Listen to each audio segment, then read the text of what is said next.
if you want that freedom of time and that flexibility of not being locked into certain hours with certain students, having to reschedule, I found that stuff very tiresome and very frustrating. I just want to teach. I don't want to have to reschedule every 5 minutes. So I think there are a lot of benefits to doing the video stuff. And I think if you're a teacher who really values after school time, then you should do it.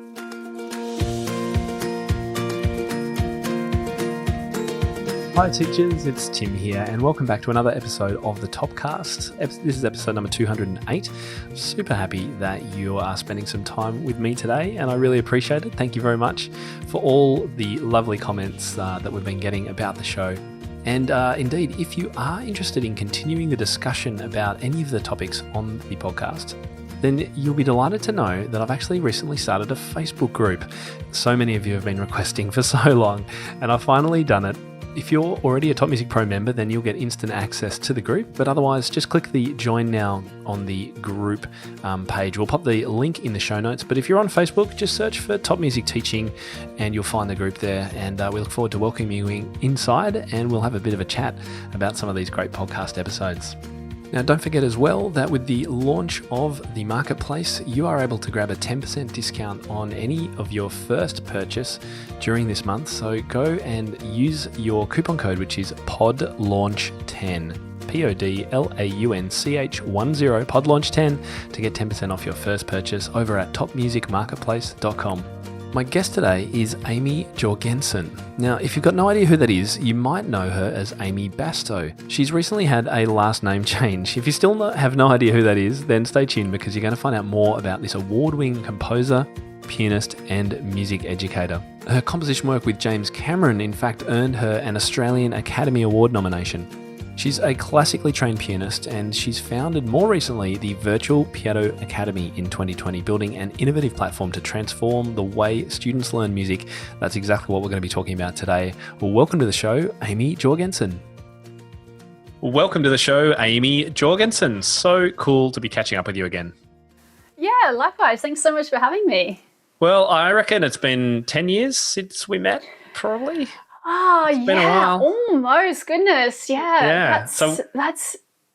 We were both but we were both piano teachers in the same area, and it took us quite a while to realise that we actually lived in the same street and actually in the same complex. I know. When we first met, that was kind of crazy. I think I found you on Gumtree or something like that, and then we're like, "Hang on." Actually, I'm pretty sure I randomly sent you a message because I just moved to Melbourne at that time from Sydney. And I remember thinking, I don't really know anyone. Like, I should probably try and meet some local teachers. So I just found your music teaching ad up on Gumtree or something. And I was just like, hi, Tim, you don't know me, but I'm in Brunswick as well. I'm a teacher. We should catch up. If you've got any students that you don't want to teach, feel free to send them my way. I probably put on the sales push a bit because I was looking for students, and I think at the time we just met up and a friendship was born, and ever since then we've kind of been handballing each other's students and and keeping up with what each other does. It's been really good. And I remember I was super excited because you weren't just teaching piano, you were working as a composer, which I thought was very cool. And you capped it off with this bright red chair and very cool studio. And I was like, oh my God, this place looks so cool. So tell us, what was the composing work you were doing back then? Yeah. So I was still teaching, as you've just said, but alongside that, I was forging ahead with a career as a film composer, and I was right in the thick of it at that point when I just moved to Melbourne. I was working on a documentary with James Cameron at that time on his deep sea challenge, which was a challenge, but that was an amazing experience. So I was right in the thick of doing that. I was also working on a children's series called Mako Mermaids, and working on a show for Channel 7 called Winners and Losers. So I was doing that all at the same time, and I was teaching piano as well. So it was a very busy time indeed. But yeah, that period in my life, I was really focused on pushing ahead with my film music career, which I was doing and loving at the time. What kind of proportion of your income, without figures, was kind of composing versus piano? Was the piano still the main income? No, not at that point. Okay. it's sort of gone in waves throughout my career. I mean, when I first graduated from university, I was teaching piano full time for 3 or 4 years. And so at that point, piano teaching was definitely the majority of my income. And I was starting to build a career as a composer on the side and slowly building that up. But eventually it tipped the other way. And when I was, when I was working for Channel 7, I was working for them for about 4 years. They looked after me quite well. So I was, definitely earning a lot more from composing at that point. And, and I always tried to balance how many students I had against how much work I had, but I was always teaching, and it's kind of gone in ebbs and flows. Well, I mean, talk about an industry, composing, that would be, I mean, it'd be like being a film actor or a top level performer. I mean, things just come and go and work. You have to go with the ebbs and flows. So having that continuity of teaching that you could fall back on, I guess, was probably quite helpful. Yeah, 100%. Piano teaching has always, it's funny because for a long time I did see it as my, my side gig or my steady income, that thing that I did on the side, which is weird because piano has always been my instrument. I grew up playing piano, classical piano, did all the grades. It was such a big part of my identity. Then, to suddenly be like, all right, I'm going to be a film composer. I mean, I did a composition degree, so I definitely wanted to go more down that path. But there was always the piano, like chugging along in the background, this reliable, like beautiful a little machine in the background. Yeah. So it's always been there. But you're right, it is a fickle industry, and it's nice to sort of have that steady kind of work and income coming in. As the film work goes up and down. Yeah. Well, one of the other approaches that you took was to try and help other people become film composers, which turned into a membership site. So I think that was definitely 2019, maybe even a bit earlier than that you decided to launch that. Tell us about that process and what you built and why you decided to do that.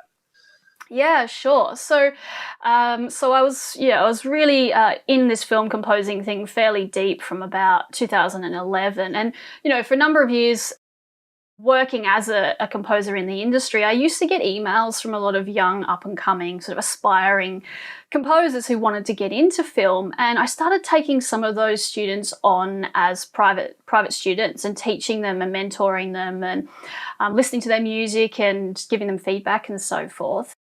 And I got to a point where I couldn't take any more on. I just didn't have the time, the one-on-one time. So I thought, look, maybe I can just answer all their questions in one go and then create a membership from it. And I thought, this is great, this is going to be perfect.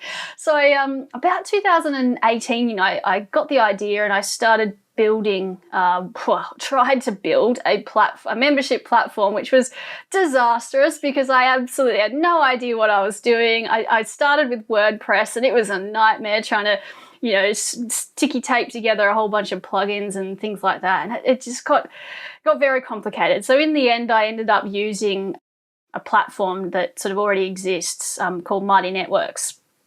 And that was really great because it was sort of, the development was already there. I just had to add the content and get the composers. So, And so that was called Mighty Networks, right?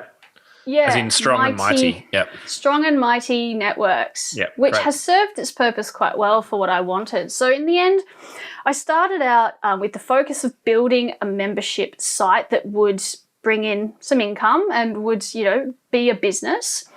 But what I found was that my target market wasn't exactly rolling in cash. Flush with cash.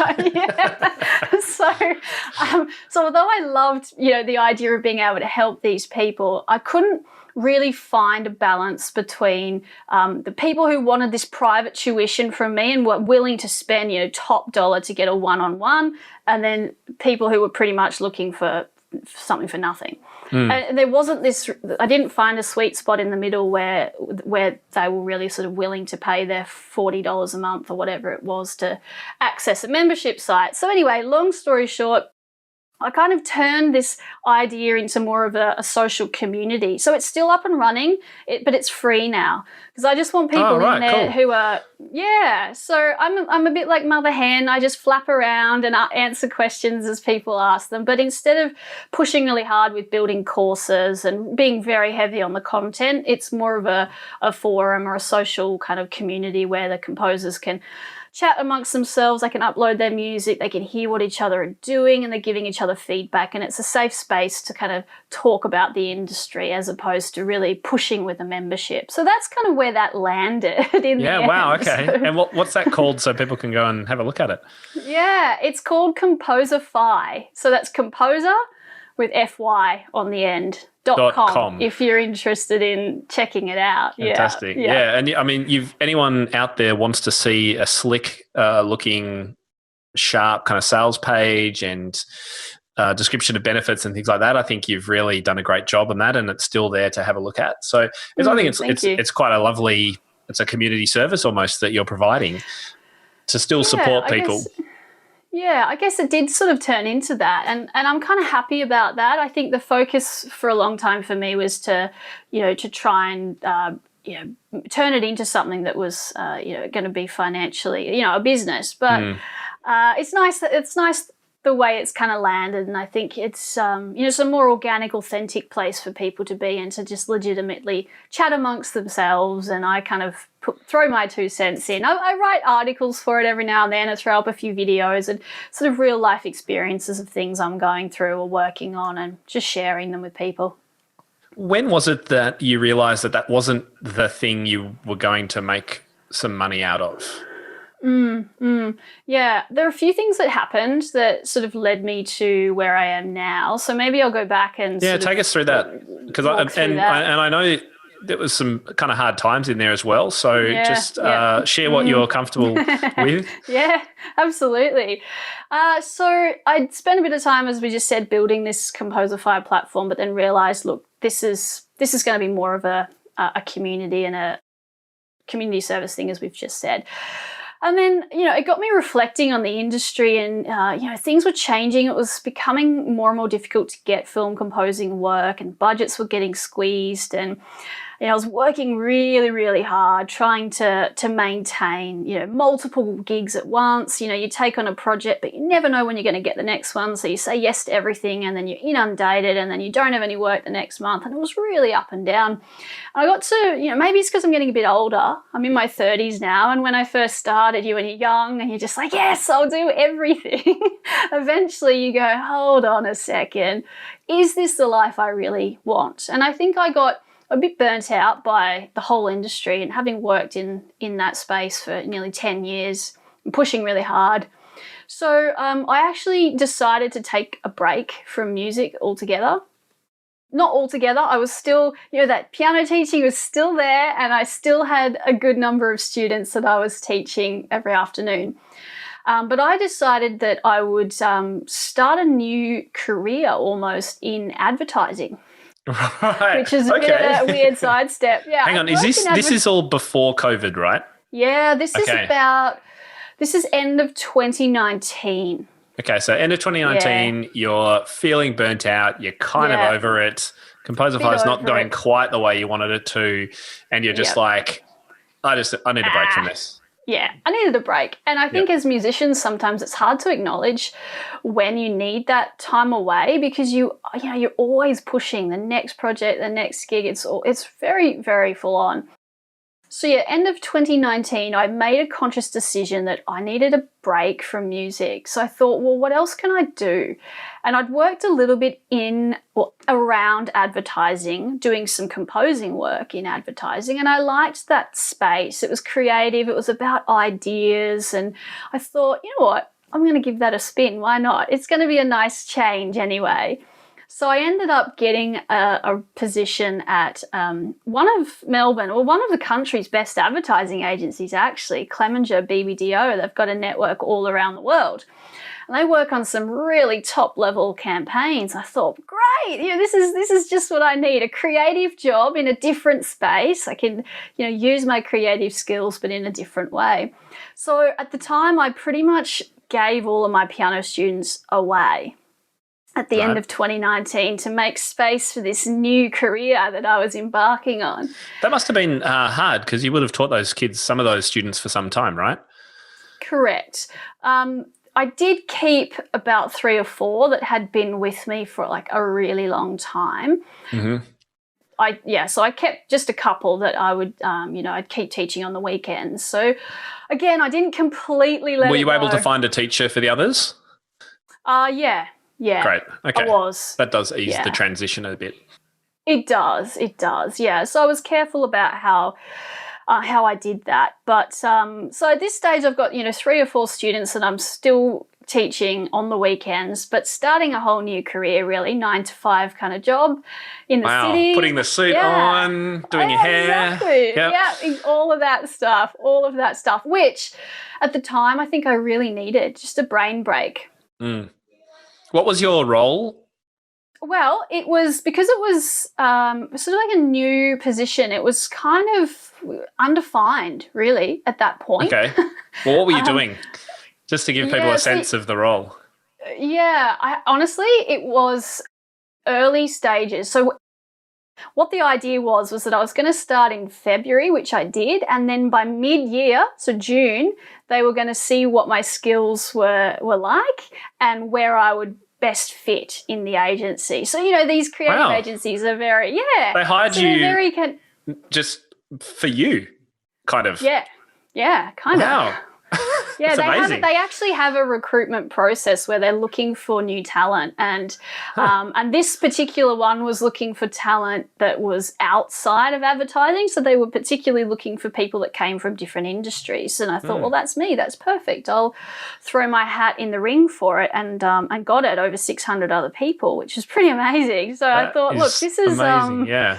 This is a pretty cool thing to be doing. So it didn't quite go to plan because I started in February, and as I just said, June was the sort of deadline for where they were going to place me in like a role that was going to be more permanent, and these are where your skills lie. Honestly, and you almost don't need to end that sentence because everyone knows what you're about to say. Yep, I was the newest in, so I was the first out. Unfortunately, I was only there for about 2 months, maybe not even 6 weeks, just getting settled into this new career, my headspace. I'd finally kind of, made that drawn that line in the sand, stepped over it, and it was settling into this sort of really big shift in my life, only to essentially be let go.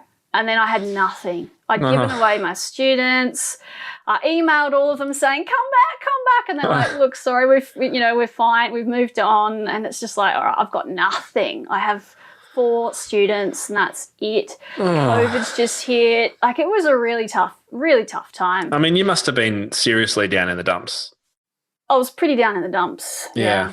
Yeah. It was a really challenging couple of weeks. And I remember getting the call, and I just knew I had this feeling that this is what's about to happen.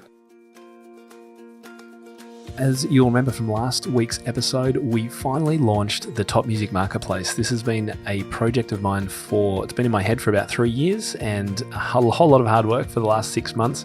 And I must say, I'm so thankful to our 64 current sellers for all the work that they've done to upload all their products. We've got over 540 products now for sale at the Top Music Marketplace. And as a podcast listener, if you haven't yet used your 10% discount for your first purchase, then, well, what are you waiting for? Go and grab something cool.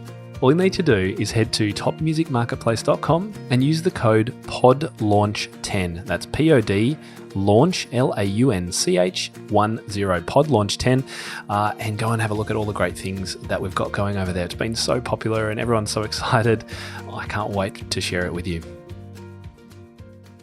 And so, did you watch Netflix for a couple of weeks? And Nope. I certainly did not. That is not in my nature to stay in the dumps for too long. Clemencia calls, says, sorry, Amy, we love you, but you're fired.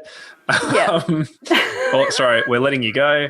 Yeah. And you go, okay, call up all your people. Yeah. No sign of them. No. So the next day, you're into the next plan. Yeah, well, look, On the day it happened, I must admit, I sat in a bit of a slump for a good couple of hours. I had a glass of wine. I was pretty miserable. A tub of ice cream, a pack of chips, and a glass of wine. That's it. I did all of that. And you know what? I think everyone listening would be going, I would have done that for a couple of weeks. So, yeah. Well, you know what? I mean, this was really early on in COVID, and we had no idea what was coming. And at that point, we started to hear of people losing their jobs, but things were still kind of like, people are just going to be off work for a month and we'll go back to normal. And we had no idea that it was going to stretch on so long. So I didn't feel like it was a personal attack on me. Like I hadn't been fired because I'd done anything wrong. Like it was just one of those things. And it made me in some ways feel a little bit better about it. And I knew I wasn't the only one. And since then, other people their positions have become, redundant. And it's happening to, hundreds and hundreds and hundreds, thousands of people around Melbourne and across the world. So I almost felt like it was an opportunity to rethink things. And part of me is a little bit, what's the word? Spiritual or I don't know, connected. Maybe things happen for a reason, that kind of thing. And I remember the next day after I'd, come out of my ice cream, my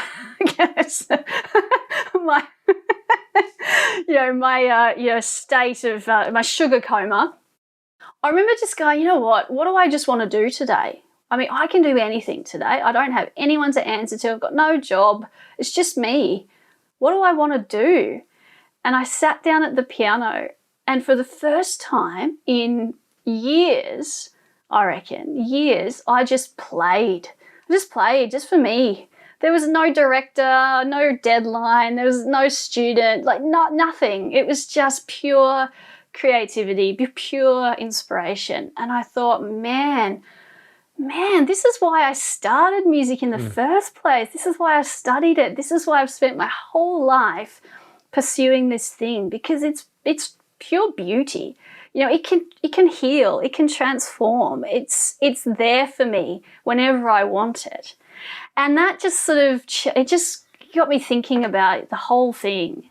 So I spent the next couple of weeks actually writing some piano pieces. Which for me again, I know no deadline, just purely, however I felt and whatever came out of me. And I was quite proud of them, actually. It was something that felt really good and really needed. And then I thought, you know what? I'm going to get back into music. I don't know where this is going to go. I don't know how this is going to work in a COVID world. But I felt inspired again. I felt connected to music again. And as I said, I was still teaching these 3 or 4 students, bless them, who have stuck with me since forever. But as we know, all piano teachers and music teachers across the planet have had to jump onto Zoom and to start teaching via Zoom. So I thought, all right, well, I guess that's what I'm going to have to do, because we've got no choice. We can't teach in person anymore.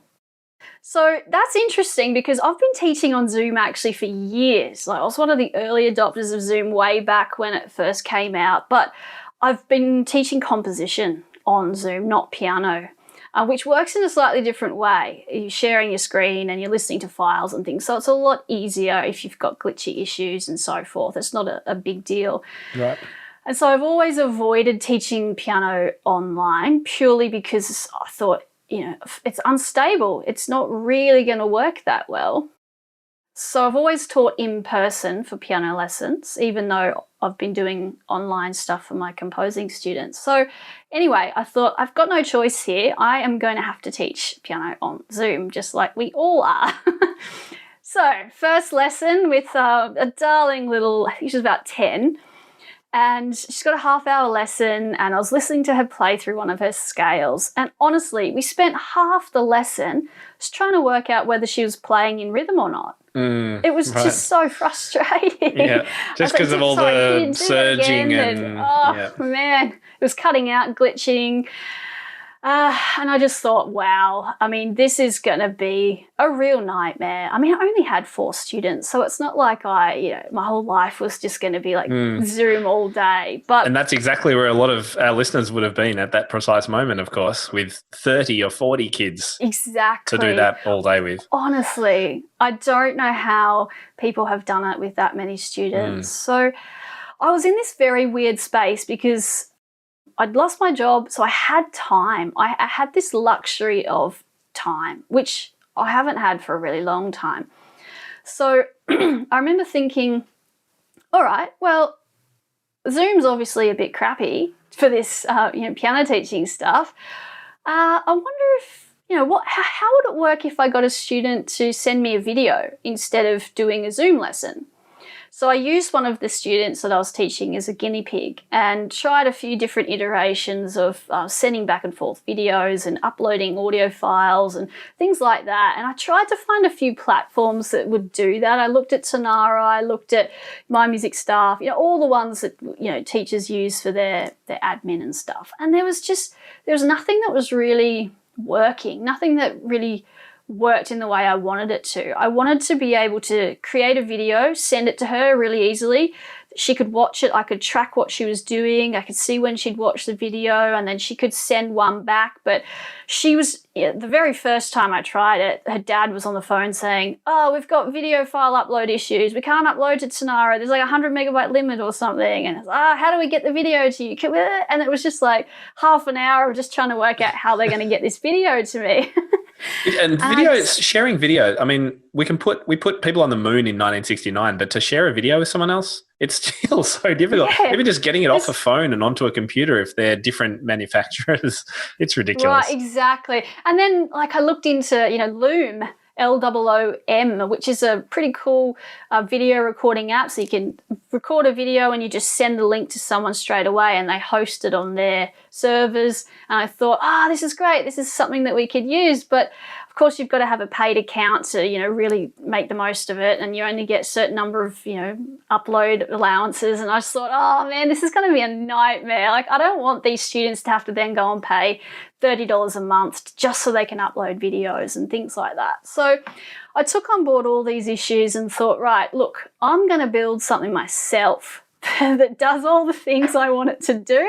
And I'm going to teach these 4 students in a way that works and that's sustainable through COVID and maybe beyond. So that's exactly what I did. I've spent the last 4 or 5 months building this platform that essentially does video, exchanges or transfers or, back and forward with video lessons essentially. And I thought, I'm going to build this into a business. This is going to be my baby and this is my new challenge. And that's what I've done. And we've launched and it's working and I've got students in there and it's all chugging along way better than I ever anticipated. Yeah. Well, congratulations. and you know what? The experiences you've had, the marketing, the Composerify, the composing lessons, the piano lessons, like all of these things and the experiences you've had and the various pivots have all led you to where you are now. And so you'd have to look back and go, oh, there were some painful moments there and that was frustrating, but that's enabled me to get where I am now. Oh yeah, 100%. And I'm really keen to dive in a little bit more as to how you've created what you've got. So it's called virtualpianoacademy.co. Correct. Right? Yes, brilliant. Correct. You got it. And so how do the lessons actually work? Is it a direct exchange? So if I'm your student, you record a video to tell me what I need to do in my next week. Yep. I watch the video and then I practice for a week, and then at the end of the week I send you the results back with some questions, etc. Correct. Yeah. I mean, that's essentially it, like on a very foundational level. Yeah, 100%. So basically, the way that it's structured is that I create a whole bunch of videos myself in my own time that are the go-to stuff that I've been teaching for years. All the stuff that as piano teachers we wish we had a record and replay button because, it's all the same, like really, really, key technique things, or how to play chords, how to do arpeggio, really basic stuff. So I created an entire, like, a massive video library of just things that are useful. So I've got those kind of in a catalogue that I can then reuse for each student. So say you've got a student who's learning, I don't know, a Beethoven sonata or something, and they're having trouble with an arpeggio section. I can go, all right, cool. I can drag over that video that I've pre-created and work through some exercises with them on that particular technique or whatever it might be. So there's that component of it that I'm building, and I'm spending hours a day at the moment just creating all this content and just building these sort of videos of how to. Then on the other side of that, obviously each student's very different. They're learning different pieces and they need, specialized feedback. So each student receives personalized feedback as well. So, hi, Tim. Thanks so much for sending through your videos this week. The Beethoven Sonata, you've done a really great job in XYZ. Here is what you need to practice and I'll demonstrate. You need some extra work on those arpeggios, so I'm going to send over a video to help you work through those, or I'm going to do this, I'm going to do that. So yeah, basically it kind of works like that. And then on their end, they've got very specific things that they need to do in the week, just like a normal teacher would outline, do this, I want you to do this, step 1, step 2, step 3 kind of thing. But the beauty is that they can watch those videos as many times as they like until they're feeling comfortable with it. And honestly, a piece of music that I have taught in person before in the past might take a student, 6 weeks to learn. It's taken students 1 week to learn the same material. Really? I'm absolutely blown away, by how much more they progress and how much more quickly they progress, because it's right there. They're getting personalized tuition, but they can re-watch it. I mean, there's so many times in the past in-person lessons with a student where you'll show them something in the lesson. I mean, they're 12, as if they're going to remember exactly how to do that when they get home. So they fumble around, they do the wrong fingers, they get to the lesson the following week, and you've got to undo all of that anyway and redo it. And then it's a bit of a nightmare. So these students, they get it right the first time because they can see it in action. They can rewatch the video. They can replay it at any speed. So they can practice super slow or super fast. I play along with them in time, so they're getting rhythm. It's all happening. And I was skeptical of my own business model from the get-go, but I'm just so excited because it's really working and I'm seeing real progress from these students. That's fantastic to hear. Yeah. How, when the student is practicing, do they have a laptop next to them or an iPad? Where are they getting the notes and watching the videos? Yeah.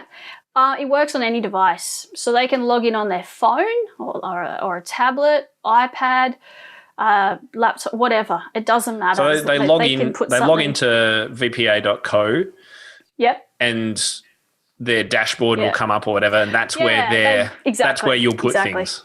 Yeah, exactly. So each student has what I call a portal, a lesson portal that's specific to them. They log in, they've got access to that. So they've got access to any videos I drop in there, uploads. I've got a sheet music library, so all their music's in there. Can never have the excuse, I lost my music, I don't have my music. It's never going to happen. They also have access to a community. So we've got like a Facebook style wall where all the students can talk amongst themselves. I upload, helpful articles or YouTube videos, links to things that, are just sort of interesting or might help the students. And so that's another component. And we've got Q&A sessions that are sort of more like a live face-to-face kind of thing. So that happens once a month where students can log on and actually chat to me in person, ask questions, get immediate feedback with stuff that they might not, want to discuss. Yeah, I was going to ask whether there was any in-person component. And so that's what you're offering. It's a small group each month. Correct. Of similar level or ages or something like that. Is that how you're going to do it, or you're doing it? Yeah, exactly. So so they've got that opportunity to sort of check in with me in person as well.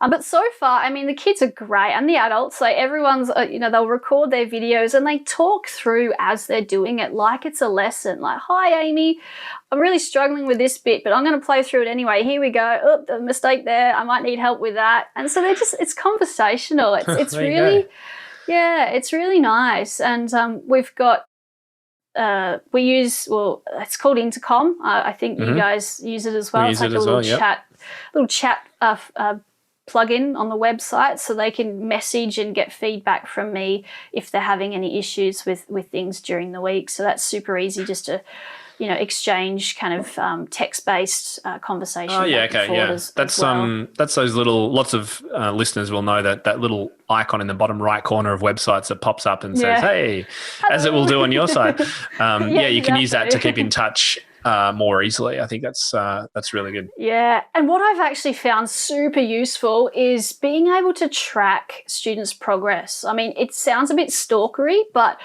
online I can see who's viewed their videos, when they've viewed them, how long they've been on the website for, how long they're actually practicing. Because in person, I mean, I'm sure all piano teachers will have stories about students turning up, and you ask them, did you practice this week? And they go, oh, yeah, but you wouldn't know whether they do or not. I know exactly how many minutes that each student has practiced. And if they haven't, then, I can shoot them a message and say, hey, you've only done 5 minutes this week. Get onto it. Hello, everyone. This is Rebecca Maxner. These days, I'm best known for a Grade 1 level piece. It's published by the Royal Conservatory of Music and the London Conservatory of Music. I'm thrilled to be able to offer my ebooks and e-sheets for sale on Top Music Marketplace. Every piano teacher knows that children, teens, and adults all want to play music that inspires them. That's why I write music that hooks attention and is fun to play. But we teachers also want to know that our students are growing musically. That's why my pieces are more than just catchy and fun. Each one is written to accomplish several pedagogical goals. It's super easy to teach my music because each piece is graded. If you'd like to know more about my music, browse Rebecca Maxner on Top Music Marketplace, or you can find my channel on YouTube. Good luck with your teaching, and I look forward to connecting with you sometime. And so did you pay like a whole team hundreds of thousands of dollars to code up all this amazing technology for you, or have you managed to make it work with stuff that's out there? Yeah, no, I definitely did not get anyone to code for me. I lost my job, Tim, so I had no money. I had to hack things together myself. I feel a little bit lucky because I learned a lot about websites during my time building and sort of working through things with Composerify. So I felt a bit more comfortable this time around. The first time, honestly, was a massive learning curve, very steep. So I took on a lot of what I learned from that. And I knew that I wanted specific things, and I looked for platforms out there that would help me do that. So I've strung together a few different things and basically made them talk to each other so the whole thing works. But the engine of it really is running through a platform called Thinkific.com. And I've found them to be exceptional. It's not cheap. Like I've got to pay to have a subscription to that service that sort of hosts the videos for me, and they host the content that I upload to it and so forth. But so far that's working really, really, really well. Yeah, it's great. And they've got lots of ways that you can add on and improve things and get your own domain, so you can't really tell what it is and things like that. You can build basic web pages from it, and it's really powerful. So started with that, and then I've strung together other things to kind of complement things around that. So I've hacked together very nicely done. I mean, it doesn't look or feel hacked, that's for sure. One of the great features you've got is something you've called tutorial scores. Can you tell people what you've created there? Yeah. So I guess the idea for that, so what it is basically it's a music score. So your Beethoven sonata or whatever it is.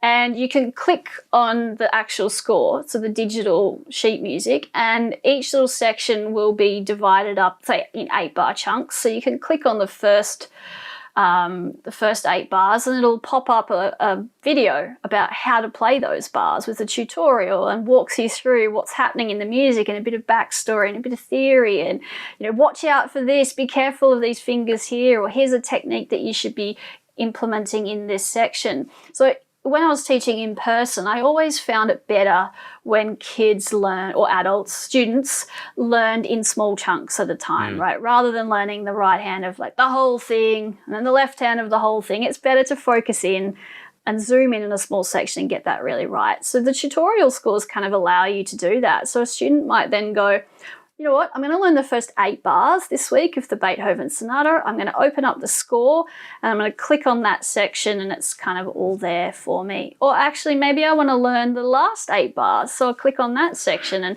the tutorials and the walkthrough videos are kind of all there. No wonder you've been busy creating all those instructions and things. I remember thinking it would be cool with printed scores to have little QR codes that people could scan on their phone and pop up a video to show them how to do something. I mean, that's I mean, you've done it in the online version beautifully. Yeah, that's cool. Yeah. That's so cool. Yeah, same wavelength though. I think. Yeah, that's right. Yeah. Well, do you think this approach would work for the 5 and 6-year-old, 7-year-old, even beginners, or are we really looking at teenagers and adults? Yeah, you know what? To be completely honest, that is still a work in progress. I mean, it's such a new business model that I'm really still in the testing phase, to be honest. I mean, as I said, I've had a lot of really great feedback so far, but to be honest, most of my students are adults, or at that age where they can read and write and understand things and click on videos and know how things work. I haven't actually yet tested it with someone that young. That is my next stage. I've got a couple of kids who are in line sort of waiting for me to get them on and to test it. But I don't know is the answer to that question. I mean, it would rely, for an under 10, I think it would, or even a 10-year-old would rely on the parent being there and kind of semi-teaching and guiding anyway. It may work. There's no reason why it can't, because, I mean, when you think about in-person lessons, you're really relying on the parent to be active and involved anyway with a child that young, really. I've never really taught a kid that young that's done well that hasn't had parental support.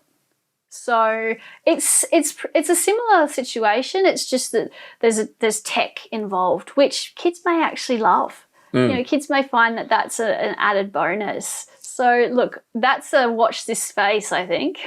Sounds good. And you can't do everything at once, so get it sorted out and get the business model working. I think that's a very savvy approach. How are you marketing at the moment? Because this could be, I mean, you don't have to teach kids in Australia. You could teach anywhere now. So, and I've got students internationally already. So it's definitely happening across time zones already at this stage. So, I mean, I'm drawing on my known networks. I mean, I've been teaching piano for nearly 20 years, so I've got a lot of people that I know and that I can ask favours of. So, look, a lot of them are from Australia at this stage, but there are, friends of friends who have recommended a friend overseas, and they've jumped on, and it works. And that's the beauty of the model. There's no set lesson time, which is another reason I built it, because I was very frustrated at always having to teach at these very awkward hours, from 4 till 9. And it's sort of in this, the period of the day where you want to start winding down, and you've just got to, start winding up. So, so I wanted to escape that. And the model works. Basically, each student has a set lesson day that they can choose, and they can upload their video anytime that day. So it could be at 7 a.m. or midnight. It doesn't really matter. They can even upload their videos earlier in the week if they want as well. So they've got a deadline, but it's super flexible when they actually submit those videos, which means that time zones don't matter. In fact, I've had a lot of adults who are shift workers, like doctors, nurses, who can't commit to a regular time each week because they just can't. They don't know what they're doing. So they're like, oh my God, this model is perfect because I can fit it in around, my changing schedule. So I'm finding that, it's got some really great benefits. So, yeah. So, I don't know if I answered the question. No, you did. So student, let's say their, in inverted commas, lesson is on Monday. That's their submission date. That means on Tuesday, you would set aside an hour or so to go through all the Monday students' videos, respond to them, and then you would do that in a rolling basis during the week. Yeah, exactly. Yeah, but you can do it at your own time. You could do it at 5 in the morning or 5 at night. Yeah. Yeah. Yeah. Really cool. So what are some of the challenges that you've faced? You've mentioned that tech perhaps hasn't, you've obviously has been a challenge, but maybe not as big as it would be for someone who's never done any kind of online work before. But any sort of key couple of challenges you've had? I think when you start a business that's different, everything feels like a challenge. I've been lucky in a lot of ways because the tech this time around I felt more comfortable with. And coming from a film composing background, I've dealt with video files a lot. So frame rates and so forth. So that all makes sense to me. But it's the little things that you don't expect, like how to set up lighting in a room. Like I went to record my first video with an overhead camera and all the keys were washed out. I could barely see the gaps between them. And I thought, I've just got my light on normally in my room, but clearly that's not going to cut it. So then sort of going down a rabbit hole, kind of researching how do I light a room for videos, and that, like, just things like that you wouldn't expect to be a challenge that actually are. I've got a construction site across the road from me at the moment during COVID, so that's a real challenge because I'll be in the middle of recording videos and then there's banging and all kinds of noise going on, and then I'm like, right, soundproofing, let's Google that. You can trace your business progress by your Google searches. Exactly. So there's all those kinds of challenges that you just have no idea of when you first start. And I think also because the model is different, I've got people that fall in two camps. The skeptical camp, like, that's never going to work. Like, why would you teach like that? And then the camp where people are like so excited and they start and they're like, why haven't we been doing this forever? And everything in between. So in terms of marketing and so forth, I think actually I skipped that question. Sorry.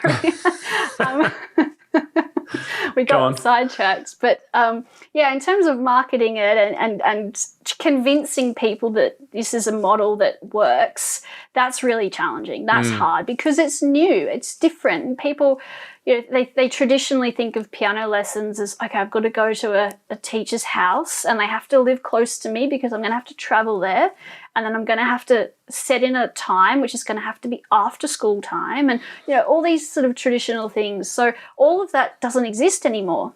That people message and say, so what time should I have my lesson? I'm like, it's up to you. You can choose. Like, go for gold. So it's just a different way of thinking that I think, it's new. So that can be a challenge, but I like it. It's exciting. It's unknown territory. And that's something that, I think for me is part of the joy of it.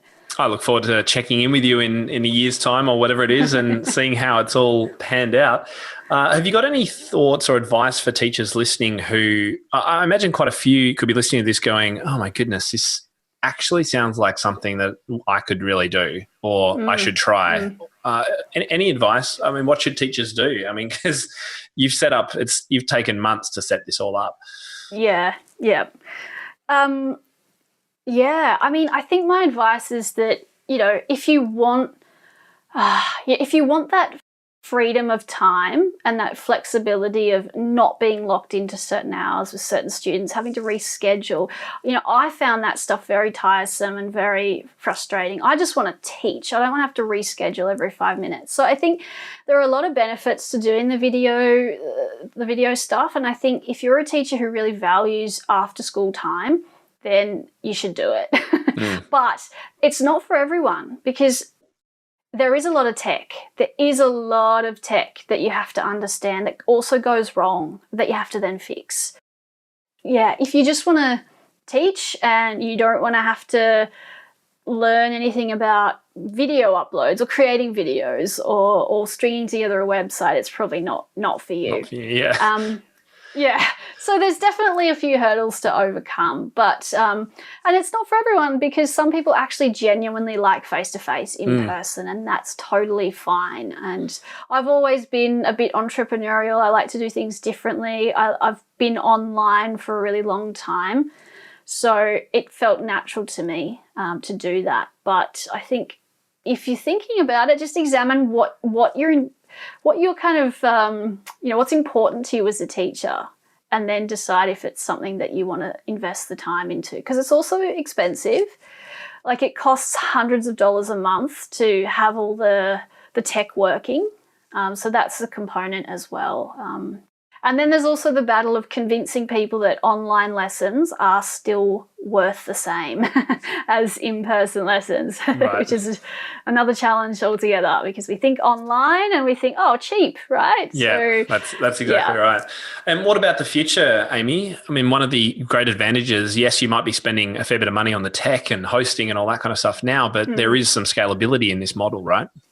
Exactly. And that's also another reason I decided to really go 100% into this, because, as I just said, I'm a bit entrepreneurial. I like to go big, like, well, if I'm going to do something, I'm just going to do it at 100%, 110%. And if it fails, well, then it's going to fail epically. So the goal is to get other teachers on board. And in fact, I've already got one teacher who's based in New York who has come on board. Yeah. So there you go. So teachers listening who are a bit sick of the live lessons can connect with you. We'll share your details at the end. Yeah. Well, yeah, I mean, absolutely. So look, the goal is to obviously build it so that I've got a number of teachers on board who are teaching all around the world, and that there's no limit to how many students we can take. That's the ultimate goal. And then the ultimate goal is to, okay, this is maybe letting the cat out of the bag, but the ultimate goal is to not only do this with piano, but to expand into other instruments and have a virtual music academy, which takes on board strings, brass, and guitar, and all the other instruments as well, and run it in a similar way. There you go. So you better grab that domain. Grand plan. Yeah. When does this go to air? I better do it soon. I think, anyone listening could only be inspired by the journey you've had and the things that you've done and your passion and energy, Amy. It's just been so great to be able to share that with everyone. So congratulations on what you've done so far. And I'm genuinely so excited to hear how it all goes. Thank you, Tim. Now, I do believe that you've got a couple of offers to share with people as well.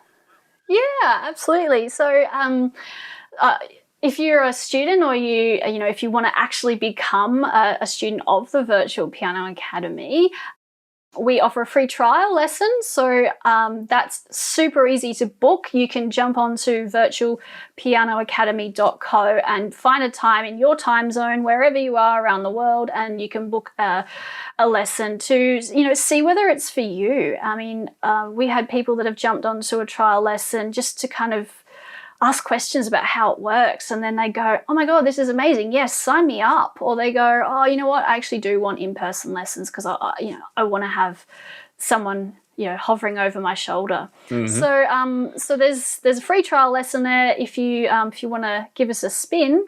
And for teachers who are teaching, please connect with me. I would love to chat with you more. If you've got students that are coming out your ears and you don't want to teach them, or you've got students that want to learn online, or you're not sure what to do with, then shoot them our way. We will happily take them on. And for that, to return the favor, we will give you $99 for a referral of a student if they become a student with us. So that offer is on the table for all of your lovely piano teachers listening. That's great. Fantastic. And the details for that we'll put on our show notes page, which I mentioned at the start and always at the end of the episode as well. So that is super cool. Thanks again, Amy. I have a feeling you're going to get quite a few teachers contacting you and asking more questions and things. And I'm hoping you might be able to join us for perhaps one of our member meetups or something like that as well, because I know people will have questions, and you've just created something so unique and creative, as you've said a few times. And it's just going to be great crazy. to see what happens. And crazy. Well, you are a little bit crazy, but every entrepreneur is. Right, exactly. Thanks so much for coming on the show. We'll speak to you soon. Thanks, Tim. Well, if you've enjoyed today's discussion, then make sure you jump over to our Top Music Teaching Facebook group, ask some questions and dive in. We might even see if we can get Amy to come and join us there and share some of her own thoughts and answer some questions. Next week on the podcast, I've got a return guest, and I'm kind of laughing at this because my return guest is Christopher Oyle. Now, if you remember, when he was last on the show, he decided to flip things around and he interviewed me, which was really great fun. You can go and check that out. We'll put a link to that in the show notes. But this episode next week is really fun. I'm at the piano, he's at the piano, and he's teaching me how to compose live. And so you're actually going to hear me fumble around and compose something live. We've actually notated and made available for you if you want to actually access it, which is kind of cool. It's my first composition that I've released. So thank you very much to Christopher for kind of tidying it up and making it presentable. And he also composes something using the same tactics, but completely different outcome. And you can grab the sheet music for that one as well next week, which is super cool. It's a really fun episode. It's nothing like anything I've done before. And we've also going to be giving away the step-by-step plan that he takes me through so that you can download it and try it yourself, and then hopefully try it with your students. So that's next week on the podcast. Until then, I'm Tim Topham, and you've been listening to the Topcast from topmusic.co. Can't wait to speak to you next time. Bye-bye. For more information about this episode and to find out how to enhance your own teaching, visit topmusic.co. You'll find everything you need for your studio, from lesson plans to cheat sheets, quick win teaching ideas, and guides on how to build your teaching business. Plus, you'll be connected to a global community of the world's top music teachers. And when you're ready, join hundreds of other teachers around the world by becoming a Top Music Pro member and get access to all our bonus content and flagship courses. And don't forget to follow topmusic.co on social media and subscribe to this podcast wherever you listen to it. That's all for today. We'll see you in the studio.